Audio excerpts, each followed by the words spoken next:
Sadhguruji, one of the most trending questions that we have here on campus is FOMO, the fear of missing out. we have the fear of missing out on activities, we have the fear of missing out on our placements, we have the fear of missing out on anything whatsoever under the roof. So, Sadhguruji, I have a question for you here, is when do we realize that it's the end? We have to stop this, and this should not influence our decision making. I think a lot of our community would resonate to this question, and we want your perspective on this, sir. See, fear of missing out. Let's look at life little beyond… Your stay in the educational institution is only a transition, only to equip yourself for something you have come. You have not come to an educational institution as a destination. It's a packaging place to package you nicely so that you can You package pretty well today, though. Thank you, sir. So,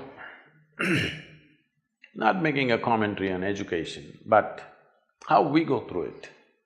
About missing out, the fear of missing out. First of all, fear. Let's address fear before we address missing out. Fear is always about what may happen or may not happen, right? Fear is not about what we are experiencing right now. What will happen is always the fear. Or in other words, your fear is about something which is not yet. Your fear is about something which does not exist. This is all management people. If there were somebody from a psychiatry department, you could have asked them, if I have fear about something that does not exist, what is my condition? They would have a title for you. Yes, NIMHANS is close by, I think. We can always consult, that is also a premier institution. We are suffering something which doesn't even exist. Yes?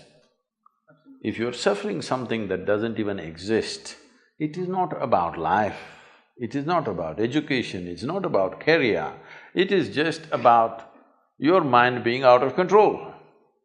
Is that not an important aspect that you should manage first before we allow you to manage an industry or a business? Is it not important, first of all, you learn to at least manage your mind? Hello? Isn't it important? If you do not know how to manage your mind, what the hell are you going to manage in the world? Managers are all freaking out and growing ulcers in their stomachs. Yes, today it's become normal, if you are a CEO by 45, if you don't have an ulcer, you are not a great CEO. Because you are managing by accident like this. The fear comes because there is an accidental possibility, isn't it? Tell me, let's say you don't know how to ride a bicycle. You sat on it was on stand, you were just pedaling for fun, and it came off stand and started rolling. Anxiety or no? Started rolling faster, fear or no? Very fast, terror or no? It's not because bicycle produces terror, it is just that you don't know how to ride. If you know how to ride, faster it goes, the better it is. Isn't it? Faster it goes, the better it is. The very basis why we created a bicycle is because we wanted to go faster than walking. That's the idea. But if you do not know how to ride, how much fear it creates. Right now your problem is not with the world, your problem is not with your education, your problem is your education system, right from kindergarten, hasn't told you a damn thing about how to manage yourself. They think you're going to manage the world without knowing how to manage yourself. When you are a mess, you can only create a mess, isn't it? You may be successful. Success happens for a variety of reasons. You know, success is not always 100% yours. There are situations, there are times which support us in many different ways. Of course, your bit is there, but just because somebody is successful, this doesn't mean they've figured out everything, this doesn't mean they're at ease with life, this doesn't mean their life is in some way fulfilled. No, Because today our idea of success is just doing little better than somebody else. You doing little better than somebody else means, and you're very happy about that, what it means is you're actually enjoying other people's failures. If somebody enjoys another person's failure, I call that sickness, not success. What do you call it? Hello? I enjoy that you failed.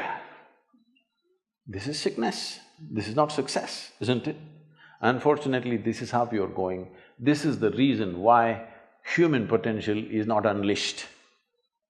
Because if you're racing with a lame person, you're just happy you're one step ahead of him.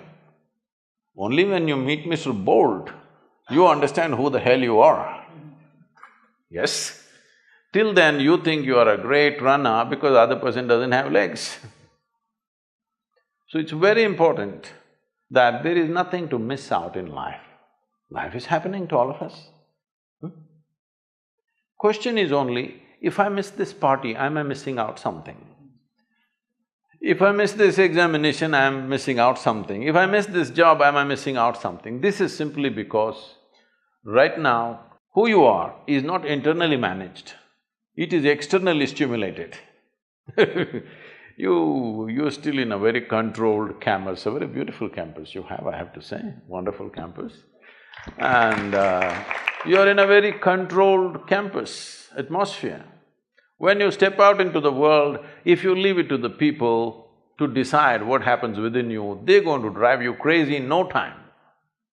Here it's all managed for you, you're not managing this. It's managed for you, what should happen to you, what should not happen to you, somebody else is managing it. When you step out on the street, if you leave it to other people's hands that they can decide whether you're happy or unhappy, you're going to be miserable for sure because they're going to do many things.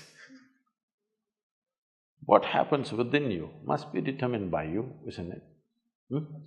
And anyway, why are you copying people? Most people don't know what the hell they're doing. This happened. Shankaran Pillai joined Pentagon, he was working in Pentagon. Then he kept moving his work table from one office to another office, another office to another office, he went on moving around. Then he moved to the corridor, he moved into the garden, he moved here, there. Then he moved into the men's restroom and settled down there and started working. Everybody was looking at this, what's wrong with him, some problem? Initially they thought he's a Russian agent, then he thought he must be a Muslim terrorist, then they thought all those things, then everything ran out, he didn't cause any harm to anybody. Then he settled down in the men's restroom and started working. So they told the Pentagon's psychiatrist that this guy's gone loony, he's working in the men's room and he settled down and he's just doing his work there. So the psychiatrist just strolled in as if he wanted to use the men's room and started chatting. Then he found he was quite normal, everything was fine with him. He said, why are you sitting in the men's room and working? He said, I moved everywhere and saw. In the end, I find this is the only damn place where people know what they're doing.